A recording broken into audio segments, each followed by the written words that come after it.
राग से इंसान शैतान बन जाता है, विराग से इंसान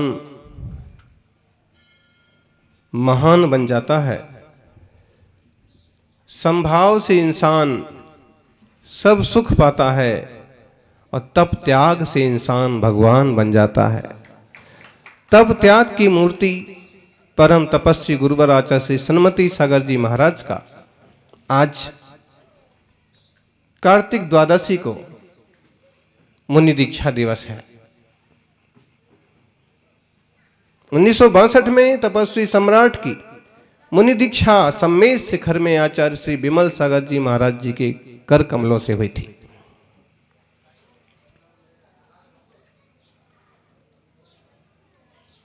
तप की त्याग की मूर्ति, शांतता और गंभीरता के सागर सन्मति सागर जी।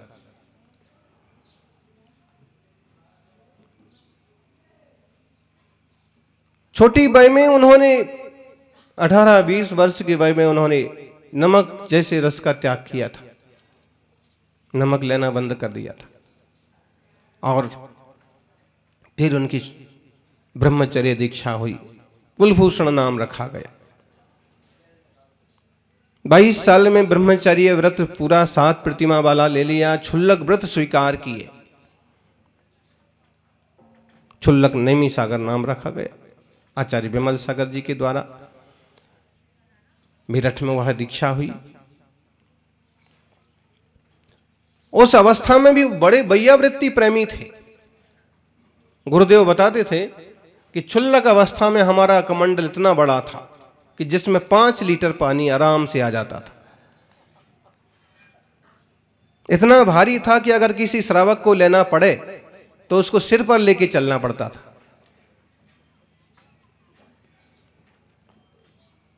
लेकिन हमने उसका भी फायदा उठाया। कोई दूसरा होता तो गुरु से शिकायत करता कि इतना बड़ा कमंडल कैसे चलेगा, क्या होगा, लेकिन हम क्या करते थे कि उसको पूरा भर लेते थे। गर्मी के दिनों में जब दूसरे मुनिराजों के कमंडल खाली हो जाते और जिनको जरूरत पड़ती थी उनको हमारे कमंडल में से पानी हम भर देते थे, तो वैयावृत्ति का लाभ ऐसे ही मिल जाता था। देखिए, समस्या को समाधान मानने वाले, किसी और के हाथ में ऐसा कमंडल होता उसे समस्या समझता।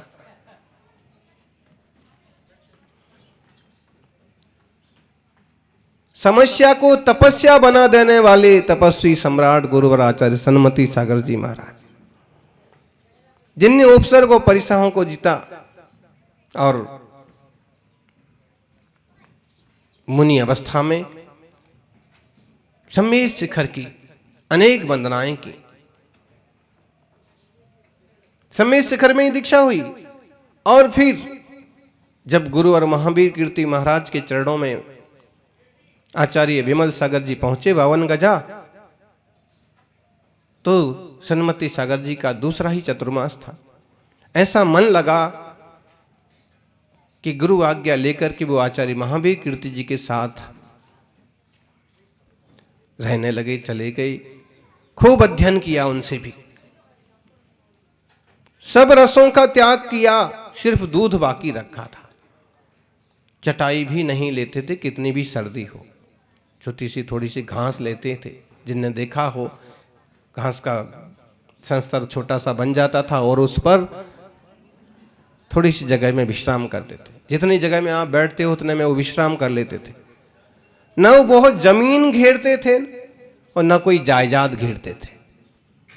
उनका लक्ष्य तो था मुक्ति का, आत्मशुद्धि का। निरंतर उस पर वो डटे रहे।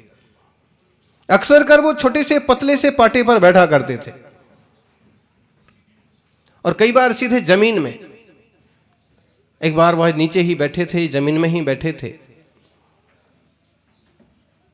किसी ने टोका, किसी ने कहा कि आप इतने बड़े आचार्य हैं, ऐसी महान तपस्या करने वाले तपस्वी संत हैं, आप नीचे क्यों बैठे, नीचे क्यों बैठा करते?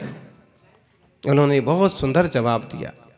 उन्होंने कहा, नीचे बैठने वाला कभी गिरता नहीं, ऊपर बैठने वाला तो कभी गिर भी पड़ेगा, लुढ़क भी जाएगा, और जितना ऊपर बैठेगा उतने ऊपर से गिरेगा तो उतनी ही ज्यादा चोट आएगी। लेकिन नीचे बैठने वाला, दो अर्थ हो गए इसके कि जो जमीन पर बैठा हुआ व्यक्ति है अगर गिर पड़े तो गिरता नहीं, पहली बात तो, और गिरे तो कोई चोट वोट लगती नहीं है। कोई जमीन पर बैठा बैठा ऊँगता ऊँगता सो जाए, गिर जाए तो उसको ज्यादा चोट नहीं आती। वही व्यक्ति अगर कुर्सी पर या तख्त पर बैठा बैठा लुढ़क जाए नीचे की तरफ, फिर क्या होगा?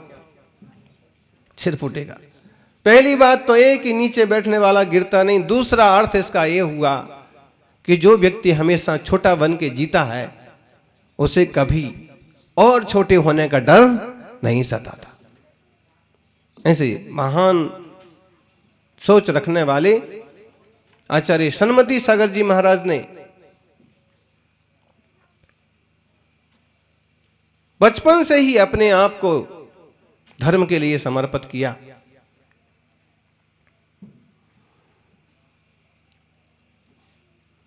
छोटी वय में उनके पिता का देहावसान हो गया। छोटे से गांव फफूतू में जन्म हुआ। माता जयमाला, पिता प्यारे लाल जी। उसके बाद वो आगरा भी गई, एक सर्विस भी की, लेकिन किसी भी चीज में मन नहीं लगा। काफी पढ़ाई की और पढ़ लिख करके वो प्रभावशाली भी बने, लेकिन उन्होंने संसार का रास्ता अपनाने के बजाय मुनि मार्ग को अपनाया और मुनि बन करके लोक विख्यात हुए। महावीर कीर्ति जी महाराज के चरणों में 7-8 साल रहे, और जब महासाणा में आचार्य महाराज महावीर कीर्ति जी की समाधि हुई तो वो मुनि से आचार्य सन्मति सागर बने। आचार्य सन्मति सागर जी महाराज बहुत बहुत मतलब बहुत तपस्वी थे। कोई कल्पना नहीं कर सकता। बोलो, बिना शक्कर खाए, बिना नमक लिए, बिना घी, बिना दही, बिना तेल के कोई कितने दिन भोजन कर सकता है? उन्होंने इस तपस्या को 40 साल तक किया। भगवान महावीर स्वामी का 25वां निर्वाणोत्सव पर उन्होंने कलकत्ते में अन्न का त्याग किया। और अन्न का त्याग मतलब दाल साग रोटी का, तो सबका त्याग किया 1975 में। 2010 तक जब तक जीवन रहा तब तक कभी अन्न नहीं उन्होंने स्वीकार किया, छुआ नहीं, खाया नहीं। बोलिए, ऐसी कोई कल्पना कर सकता है कि केवल केले की चिप्स, केले की रोटी, वो भी बिना कुछ भी नहीं उसमें मिलना चाहिए, केले की टिकिया और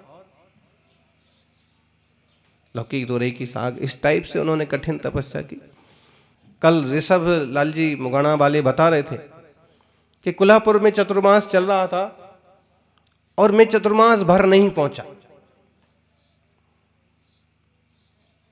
तो जब ऋषा के श्रावक पहुंचे तो उनने कहा, नरवाली के श्रावक उनसे कहा कि ये नहीं आया। तो उनने कहा कि उनकी तबीयत खराब है और हार्ट का प्रॉब्लम है और डॉक्टर ने कहा है कि उनका अभी ऑपरेशन होना है, तो वो उसी चक्कर में है। उन्होंने कहा कि जाओ अभी लेके आओ, अभी बुलाओ। उतनी दूर से बुलाया, पहुंच भी गए। गुरु ने याद बुलाया है तो फिर कोई बहाना नहीं, पहुंच गए। वहां पहुंचे तो गुरु महाराज ने कहा कि अगर ऐसे भय है तुम्हें तो तुम यहाँ चेक करवा लो। तो एक बहुत स्पेशल हॉस्पिटल था कोल्हापुर में, चेक करवाया। उस डॉक्टर ने भी कहा कि एट ए टाइम अभी आपको ऑपरेशन करवाना पड़ेगा। तो इन्होंने कहा दीपावली के बाद करवाएंगे। दीपावली के बाद तक आप जिंदा रहोगे तो करवाओगे ना? डॉक्टर ने ऐसा बोला तो इनकी हालत फक पड़ गई। गुरु महाराज को आके कहा, गुरु महाराज ने कहा कुछ नहीं, 3 दिन तक उन्होंने लगातार आशीर्वाद दिया। एप्पल के जूस पर आशीर्वाद दे देते। इन्होंने 15 दिन तक गुरु महाराज की सेवा की, साधुओं का पड़गान किया, चौका लगाया।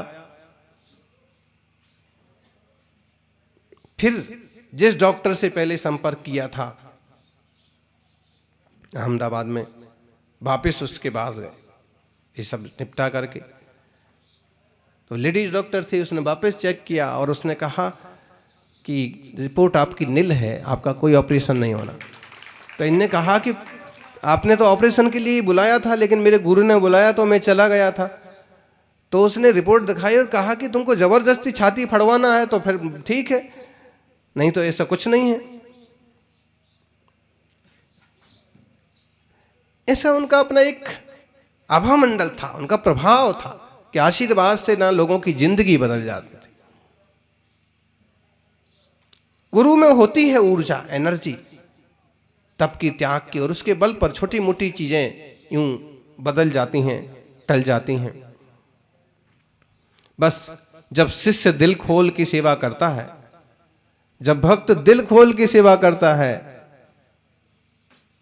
तो गुरु का आशीर्वाद दिल खोल के मिलता है, मन से मिलता है, पूरा मिलता है। इसलिए गुरु भक्ति जरूर करते रहिए। उनने जो तप किया गजब का तप था।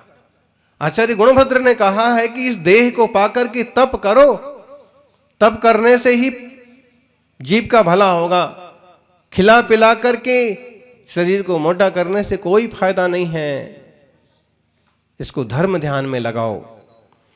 अनेन सुचिरम पुरा त्वमिह दास बदवाहिता ततोन सन साभिभक्त रस वर्जनादिक्रमहि क्रमेण विलयावधि स्थिर तपो विशेषैरिदम् कदर्थय शरीरिकं रिपुमिवाज्य हस्तागतम्। कहा है, इस शरीर ने बहुत भ्रमाया, दास समान तुझे चिरकाल। अब तुम अनशन ऊनोदर रस त्याग विधि धारो तत्काल।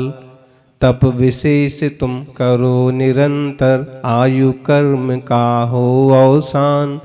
करो देह को छीण आज तुम, हुए हस्तगत शत्रु समान। इस शरीर ने तुम्हें बहुत भ्रमाया है संसार में। नए नए शरीर पाकर के जीव संसार में भटकता है। इसलिए अब ये शरीर मिला है तो अनशन ऊनोदर आदि अच्छे तप करो, भगवान की भक्ति करो, अच्छा आचरण करो। तप से कर्मों का नाश होगा। जब तक आयु है तब तक तप करो। और ये आचार्य सन्मति सागर जी महाराज ने किया। जब तक, और शरीर को उन्होंने पूरी तरह से तपाया, पूरा उपयोग किया। करो देह को छीन आज तुम, हुए हस्तगत शत्रु समान। जैसे दुश्मन हाथ लग जाए तो उसे अच्छी तरह से पीटते हैं, वैसे ही कहा कि इसने तुझे संसार में बहुत घुमाया है, एक तरह से दुश्मन के समान है। अब ये हाथ लगा है तो इस शरीर से केवल मौज मस्ती मत करो, धर्म ध्यान करो, तप करो, ब्रह्मचर्य, अपरिग्रह, सत्य, आचौर्य आदि, अहिंसा आदि व्रतों का पालन करो तो मंगल होगा। हे जीव, इस शरीर ने तुझे इस जगत में अनंत काल दास के समान भ्रमण कराया है। इसलिए जैसे कोई हाथ में आए शत्रु को छीन करता है ना, वैसे तू अब उपवास, अल्पाहार, रस परित्याग आदि रूप अनेक तप करके देह को छीन कर। बताइए आप, गुरुदेव सन्मति सागर से बड़ा कोई तपस्वी इस युग में हुआ है? लेकिन आचार्य महाराज ने अपने पूरे जीवन को केवल तप त्याग की भट्टी में झोंका और वेद विज्ञान का वो उदाहरण पेश किया जो चौथे काल के मुनिराज करते थे। सज्जनों, ऐसे महान तपस्वी गुरुदेव कभी अंधेश्वर में भी पधारे थे। कभी बागौल में भी उन्होंने एक शिला रखी थी, कभी कुशलगढ़ का भी पंच कल्याणक कराया था, बागड़ के गांव गांव में उन्होंने आशीर्वाद दिया था। मुंबई भी गए थे और वहां जाकर के भी उन्होंने अपनी वही तपस्या की मिसाइल कायम रखी। ऐसे गुरुदेव ने जो मार्ग अपनाया, उस मार्ग को आज बहुत सारे साधक अपना रहे हैं। हम उनके पद चिन्हों पर चलते रहें, आत्मशुद्धि के मार्ग पर बढ़ते रहें, क्योंकि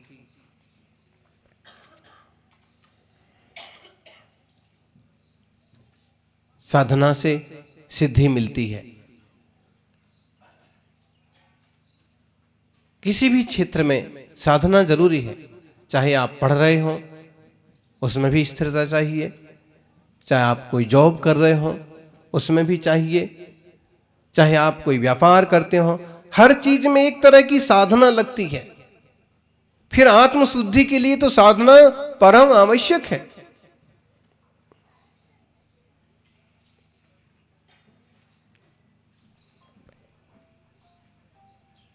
आत्मशुद्धि के पवित्र मार्ग को हम स्वीकार करें। तीर्थंकरों से जो निर्ग्रंथता का, दिगंबरत्व का मार्ग चला आ रहा है, उस पर हम निरंतर बढ़ते रहें। बड़े बड़े उद्योगपति, बड़े बड़े नेता, बड़े बड़े मंत्री आचार्य महाराज के पास आते थे मार्गदर्शन लेने के लिए, आशीर्वाद लेने के लिए। और वो जितना बड़े लोगों को स्नेह से, वात्सल्य से बात करते थे, सामान्य से सामान्य आदमी को भी उतना ही स्नेह से आशीर्वाद देते थे, वात्सल्य से। ऐसे समता के धारी साधक आचार्य आदि सागर अंकलिकर परंपरा के तृतीय पट्टाधीश और विश्व वंदनीय, जिनके ऊपर अनेक ग्रंथ लिखे गए हैं, अनूठा तपस्वी, परम तपस्वी, महातपस्वी, अनुत्तर तपस्वी और अनेक तरह, जिनकी पद चिन्हों का आज बहुत साधक अनुकरण कर रहे हैं, ऐसे गुरुवर के चरणों में आज उनके इस मंगलमय दीक्षा दिवस पर कितने वर्ष पूरे हो गए उनकी दीक्षा के? 50 साल, 60 साल पूरे हो गए। जीते जी 50 साल तो उन्हें तब किया था, और आज 2010 में समाधि के बाद 10 साल 11 साल ये हो गए। उनके जैसे साधना और समाधि भगवान जीवों को उपलब्ध होती है, हमें भी उपलब्ध हो। उनकी कृपा और आशीर्वाद बना रहे। जो कुछ भी हम हैं उनके ही आशीर्वाद से हैं। जय बोलिए तपस्वी सम्राट गुरुवर आचार्य श्री सन्मति सागर जी महाराज की।